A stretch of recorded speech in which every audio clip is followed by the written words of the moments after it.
nasional. Yang terletak di mana? Ya di bawah sini ya. A few moments later. Lanjut guys. Yuk, berada. Ini yang punya HP bukan gue. Ini boleh nggak gue pinjam dulu sama orangnya? Kacanya dulu ya, asik. Wait a minute. Who are you? Schoolhood Opleiding van Indische Artsen atau biasa disebut Stovia adalah sekolah kedokteran pertama di Hindia Belanda yang berdiri pada tahun 1902 di Batavia. Pendirian Stovia berawal dari kebutuhan pemerintah kolonial Belanda untuk menyediakan tenaga medis lokal guna membantu memerangi berbagai penyakit di Hindia Belanda seperti malaria, kolera, dan lepra yang mengancam kesehatan masyarakat pada waktu itu.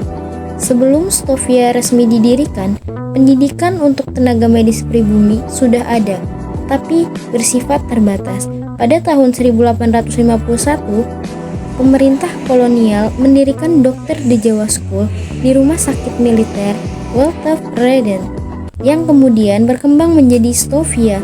Pendidikan di Stovia berlangsung selama 7 tahun, di mana para siswa mempelajari ilmu-ilmu kedokteran, dasar, serta praktek medis.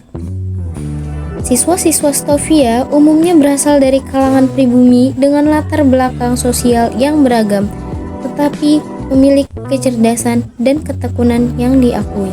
Para lulusan Stovia nantinya diharapkan menjadi dokter yang bekerja di daerah-daerah pedalaman untuk melayani masyarakat. Namun, beberapa alumni Stovia justru menjadi tokoh penting dalam sejarah perjuangan kemerdekaan Indonesia karena pendidikan di Stovia juga membuka wawasan mereka terhadap kondisi sosial politik di Hindia.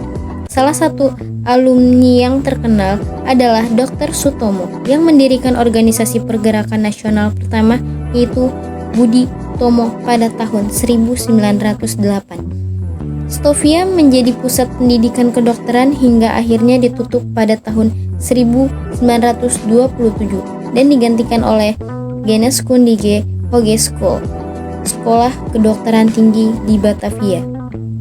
Gedung Stovia saat ini menjadi museum kebangkitan nasional yang menyimpan berbagai koleksi terkait sejarah pendidikan dan pergerakan nasional di Indonesia. 2 hours later. Ruang lulusan Stovia.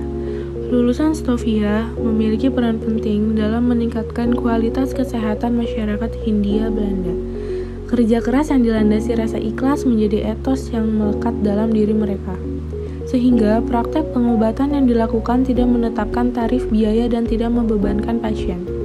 Para dokter lulusan Stovia ini bukan hanya berjasa bagi dunia kesehatan saja, tetapi juga sangat berpengaruh pada masa kebangkitan nasional.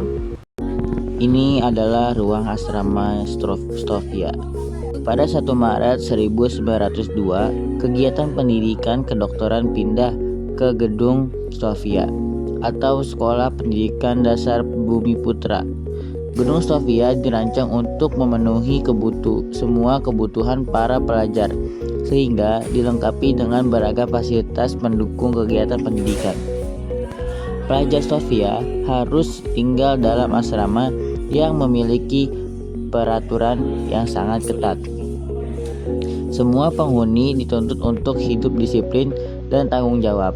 Aktivitas para pelajar diawasi oleh pengawas asrama yang dipanggil supos, yang setiap malam keliling asrama untuk memeriksa kondisi ruangan dan penghuninya. Ruang Stovia, pemerintah Hindia Belanda mendirikan Schoolhood Opleiding van Indische Artsen Stovia sebagai pengganti sekolah dokter Jawa. Proses seleksi untuk menjadi pelajar Stovia dilakukan secara ketat, sehingga sekolah ini menjadi tempat berkumpulnya pelajar bumi putra yang cerdas. Mereka tidak hanya belajar ilmu kedokteran, tetapi ilmu budaya dan ilmu politik dipelajari juga. Hal inilah yang menjadi pelajar Stovia memiliki kepekaan dan kepedulian yang tinggi terhadap kondisi lingkungan sekitarnya. Ada apa namanya gue gak tahu. Dok Peter as a necklace. Gue gak berani banget. Asli namanya beda banget. Oke, kita tempat sampingnya ya. Assalamualaikum. Oke. Daon nih. A few moments later.